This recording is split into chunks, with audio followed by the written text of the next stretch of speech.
So you have really been wanting to talk about sober sex. So I'm going to indulge you and let you start off this conversation. Okay.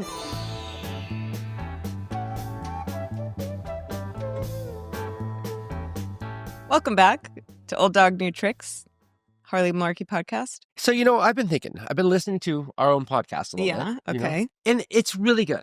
Okay. It's really good content. Okay. I'm not going to lie. I really like it. Yeah. Okay. As a non-podcast listener, I really enjoy it. But what I've noticed also is I'm known as a funny guy. Yeah. And I'm talking about serious stuff. Yeah? I can't be doing this anymore. What do you mean? Like when you look at the comics, you don't look at them for comic commentary, unless you look at the political comics, all right? But when a newspaper, I'm talking about like a newspaper. Okay, yeah. But I'm just like, people are tuning in and they're like, that's not the malarkey we see. That's not shenanigans. That's not who we see on TV. That's not who we see being silly, riding in on an imaginary horse going cluck, cluck, cluck, cluck, cluck, cluck, cluck, like that. Yeah. I'm like talking about real life stuff here. And it, like, I don't know. I don't even recognize myself. That's what I'm saying. I'm like, should I tell more stupid jokes on the podcast is what I'm asking permission to do. I think you tell enough stupid jokes on the podcast. I think it's nice to see another side of you. Oh. There's more than, you riding in on your fake horse. Is there really more than that? There is. I really like that's my favorite part. I know. I really like it. Okay, so I might throw a couple stupid jokes in there just to You're warning everyone. You know what doesn't help a joke be funny? Is if you tell somebody you're gonna tell a joke before you tell a joke. Yeah. Yeah. But if I pull off telling somebody I'm gonna tell them a joke and then still tell a joke and it's still funny, that's like a times 10. Perhaps. Well, I'd like to start off by asking you a question related to food. Oh, yes. This is your new format. Yeah. Okay. Oh my God. That's like almost telling a joke before I tell the joke. Like I'm going to tell you a joke and then tell the joke instead of just like letting the new format roll into the new format. No, I didn't say that. I said, I'm going to ask you a question. You did it. You mentioned this the other day saying since you're a chef and we love food and we eat all the time, we should start the podcast by talking about the best thing that we've eaten this week. So I also thought of this too because You can't interrupt me every single time. Oh my gosh. I'm just kidding. Because I was getting bored with all the things I was making. I love cooking, but we love eating steak, we love eating rice, and it's like, oh my gosh. Because I like totally tuned you out when you interrupted me. Yeah. I was like, oh my God, I'm so bored with, I thought we were going to do like a sex podcast. And I was like, oh no, she's so bored with our sex life, and she's going to discuss it in public. Remember the interrupting thing. I'm wound up. So I'm hoping that by us talking about the best things we've eaten this week, it'll inspire us to make more interesting things and eat more interesting things, because I'm looking for a little inspiration in the kitchen as well. Okay, good. Yeah. As long as it's in the kitchen and not in the bedroom, I'm doing okay. Actually, no, I'm a chef. I should be appalled and offended by this. But I do believe the reason that we cook very simple food is because a lot of the times we're feeding teenagers and they want simple food. Yeah. And I like to eat healthy. And a lot of times, you can make healthy food crazy, but most healthy food is simple. What's the best thing you had this week, Daniela? Unfortunately, I don't really know the name of it, but it was this dish last night that I had at Urban Wood.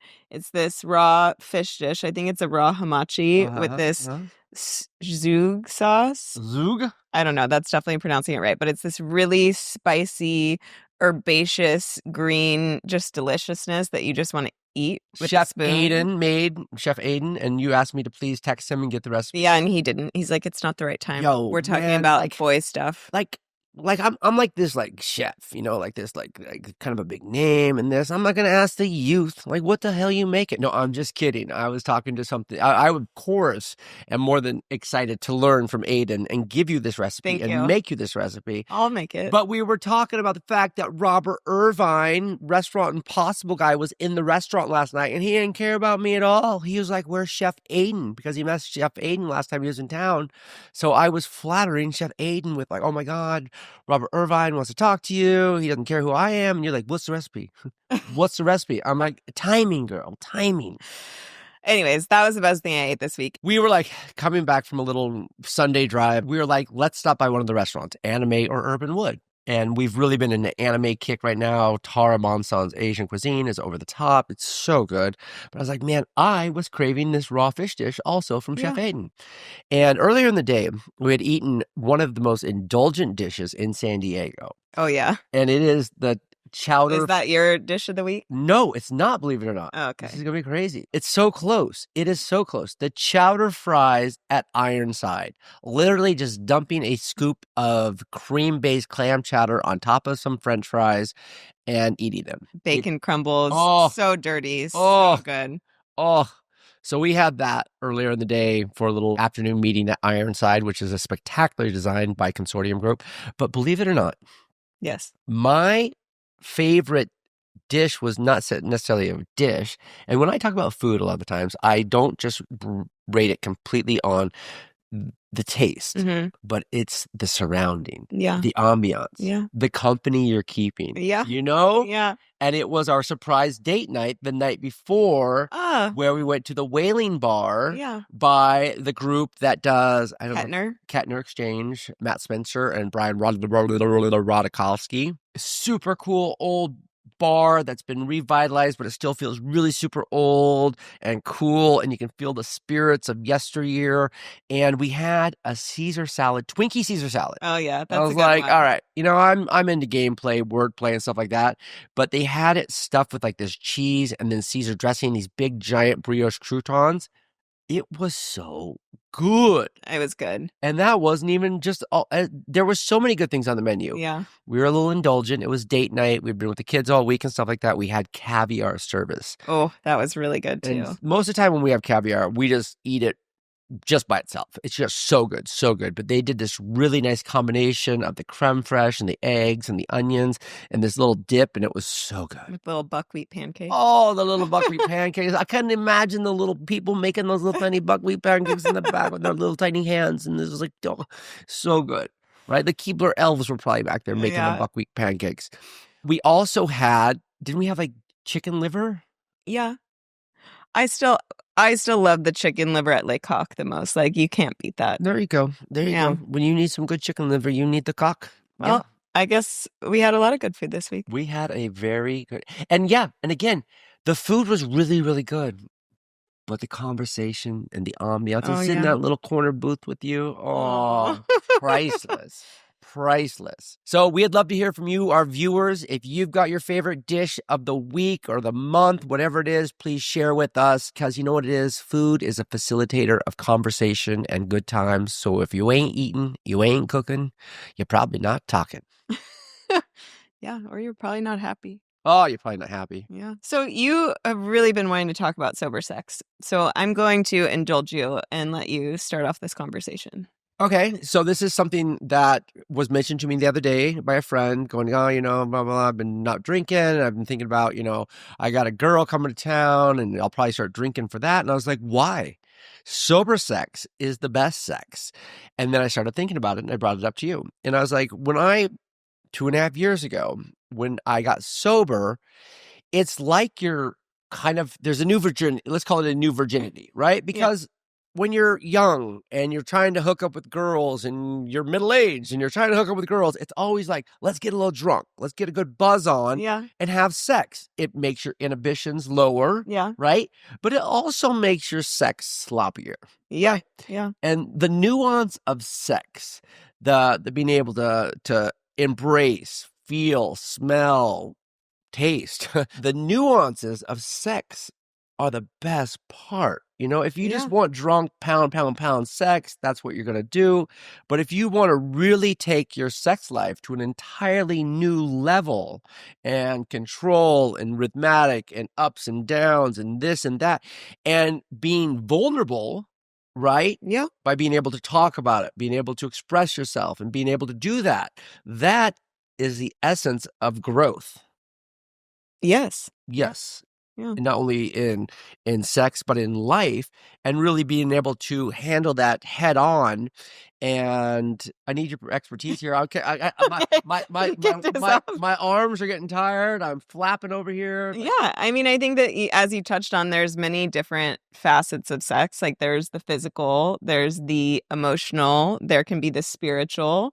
And when you're having drunk sex, like really all you're tapping into is the physical aspect of sex. And you're physically numbed up a little bit. Yeah. No, it doesn't, like, I don't have as good of an experience if I've had a couple drinks. Like, it doesn't feel as good. I don't know if everybody has noticed that or not, but I think that's probably true for everyone, whether you've noticed it or not. So you're only tapping into one aspect of sexuality, and you're numbing that aspect a little bit. If that's the only way that you view sex, you're missing out on this really amazing, avenue for emotional connection and even for spiritual connection. And you don't have to just be like, oh, this is my life partner. I'm committed. I'm in love. Like, get the most out of every single relationship you're in. Yeah. Maybe you're not committing to a life and like, oh, I don't need to get all spiritual and this and this and that.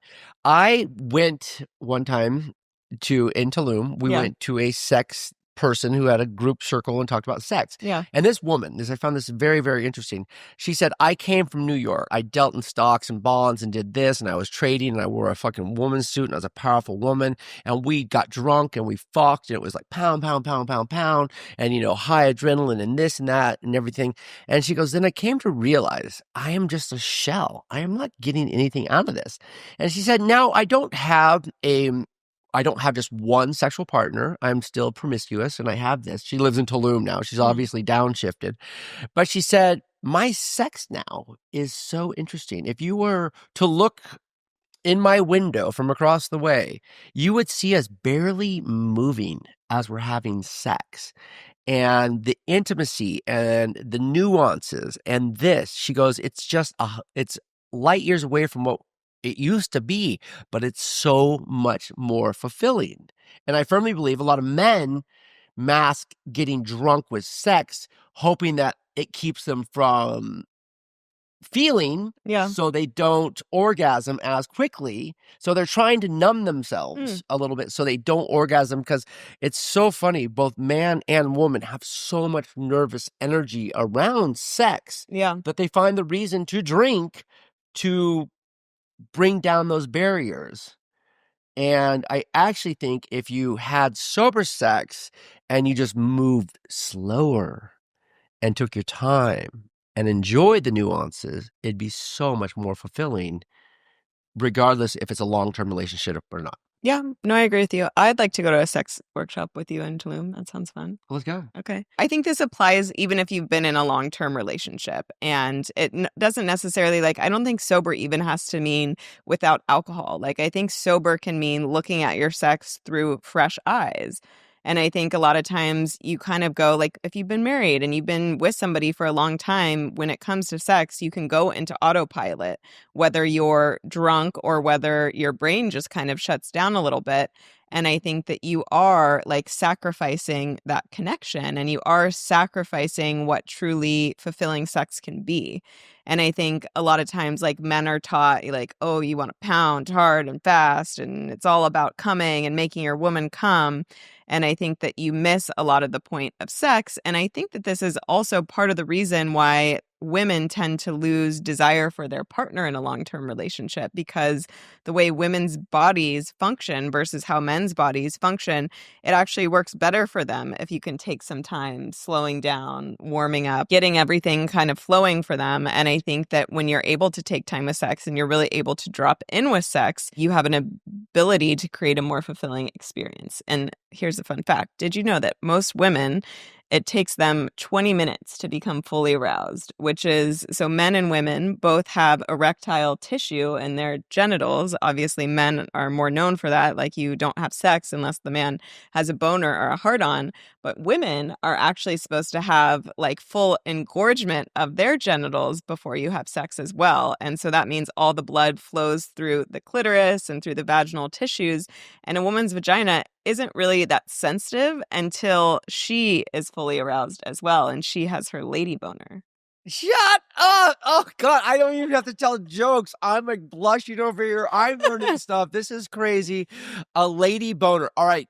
Okay, I don't know if that's going to resonate with a lot of people. It's true. Hey, my girl's got a boner. I got the lady boner. We can rename it, but a clitoris has the same amount of erectile tissue as a penis does. And we know, I think most men, this is becoming a little bit of a sex ed class. I didn't have anything prepared, but I actually like this. Go. I got something to say. A lot of women think the clitoris is just that little bump on the outside of your, vagina that hopefully you know where it is. I think some people don't even know where the fuck it is. But the clitoris actually looks like a wishbone, and it's much bigger than you think. It's probably like this big. It goes deep inside the woman's vagina, and there's so much more to be stimulated, and there's so much more to be felt if time is taken. So this has taken me, and I've kind of learned it through our relationship. Yeah. So a man really enjoys, as a man, I'm speaking for all mankind right now. Yes. Really enjoys the first penetration. Yeah. Right? And that's the one you dislike the most. All right? Like, because you don't have a lot of juices. Yeah. Thus making more friction and a tighter experience. You're like, whoa, like you feel girthy. Let me just say, you're like, whoa, like I'm not gonna. It's taken me a long time to realize, and this is through you teaching me and having conversations about sex and learning about each other, which you kind of need to do. And when I say sober sex, if you don't have a problem with drinking, have a glass of wine. I'm just talking about blackout sex, like near blackout sex. If you're a responsible drinker and you have a great relationship, yes, have a glass of wine, make love, light some candles, turn on some music, the lighting, make it all important. Okay. But then I've learned that my success story making love to you is when it's just juices flowing, right? Like there's a lot less friction, right? Yeah. But at that point, there's making out and caressing and holding and different positions and this and that. But the goal, gentlemen, the win is when it's just loose and happy. She's loose and happy. You're swimming and everything's great, right? Oh, but it's so odd that I kind of was trained to really enjoy that first like tight moment where you're like, whoa, let's just ease into this stuff. Yeah. Whereas the win is when it's just everybody's flowing. Yeah. You know what I'm saying? Yeah. I think it's kind of like a recalibration of like what sex is. And I think it's kind of like the societal thing. Like I remember when I was first, like when you're first in that junior high and you're talking about sex, like, oh yeah, she had tight pussy, she had a loose pussy, like, and it becomes programming, you know? I mean, 100%. I understand that maybe friction does feel good in a context, like that's, you know, an objective thing, but it's also like, oh, you're programmed to like think that the pussy should be tight when really that means you're entering into an unwanted area. Woo! I mean, that is, and you know why the society thinks that pound sex is fucking amazing is because of porn. Yeah. That's what you see on porn. Yeah. Like, it's unfortunate that is our sex education. But now, people of America, you can now tune into the Harley Malarkey Show to get all your sexual information. Yes. Yeah. It's like trying to, I think for both people, make sex less about the performance and the outcome, which I know that we both still get wrapped up in. We have a goal usually when we're having sex.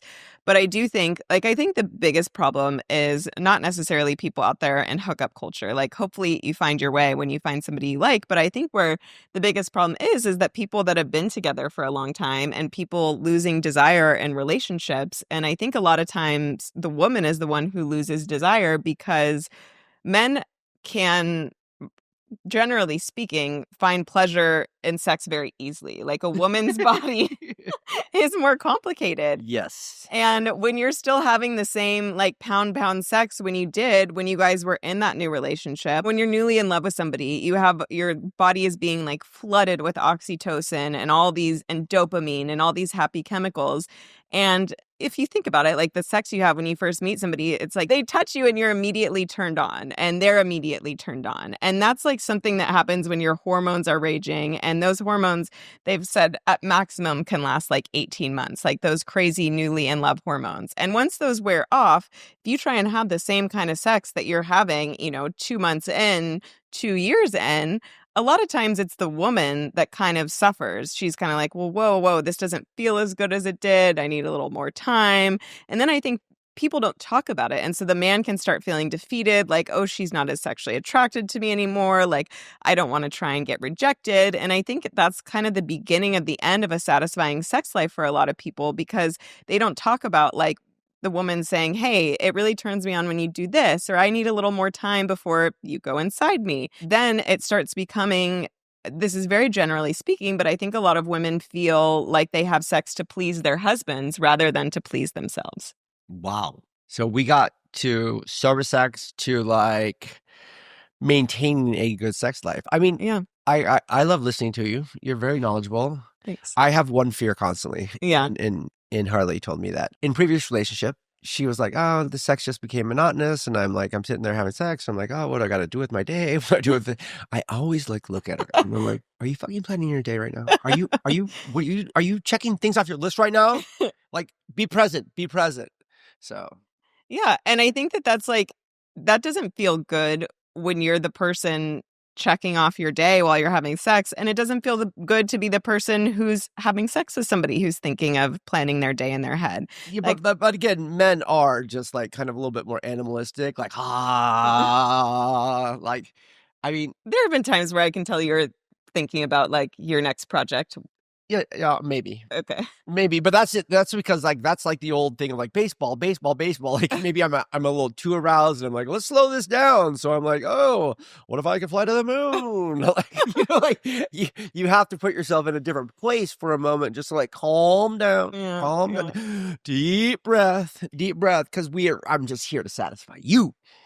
Thank you. Yeah. I mean, I think one thing about having good sex is to try not to have such high expectations of every sexual experience. No. No, it's true, because I think that you can have like incredible sexual experiences with your partner, and sometimes it's just going to be like, okay, we have a little bit of time, let's get this done. And you know who loves that? That you say a little bit of time, and I'm just like, whoa, oh no, darn it. Okay, okay, boom.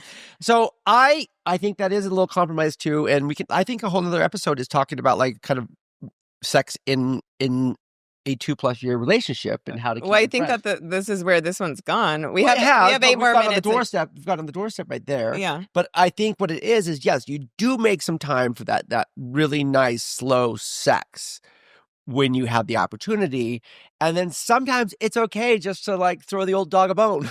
Like, we just have time for a quickie. I'm like, oh, darn it. I wanted to cuddle so much. But I think this is what I think is important, is like that everybody is having a good time. Like, I don't know. I don't. Like, you're having a good time? You're having a good time? Like when we have a quickie, like I'm going to enjoy it too. Okay, you know, it's like, I think when sex becomes like throwing somebody a bone or doing it to keep somebody happy, that can get in dangerous territory. Or like, hey, do something for me and I'll give you this, this, and this. Yeah. It's just kind of you like. don't really want it to be transactional. I mean, sometimes. It is the world's oldest career, though. Yes. I've read that before. Yeah. Cavemen and stuff. I don't think it is that old. Of course it is. You think in cave times? Yes, think about the guy with the club holding the girl by the hair. Transactional. It's like, you cook it for me. I club the tiger for you. There's cave paintings of a from the Flintstones. You never watched the Flintstones? Okay, we're getting off topic here. I think that people get into trouble where they do sex to make their partner happy, and that's the only reason why they do it. Every once in a while, if you're like, I'm not really in the mood, but I know that this is going to make my partner really happy and I'm going to feel better after, like, that's fine. Just do it. But I think in general, like, making sure that both people are having a good time, and if they're not, having a conversation about it, because you know what's worse than having an uncomfortable conversation around sex is having a shitty sex life where you resent your partner for years. Mic drop. Follow us on iTunes or Spotify or YouTube. Leave us a rating and review. We love it. Send us any questions. Yeah, I dare you to.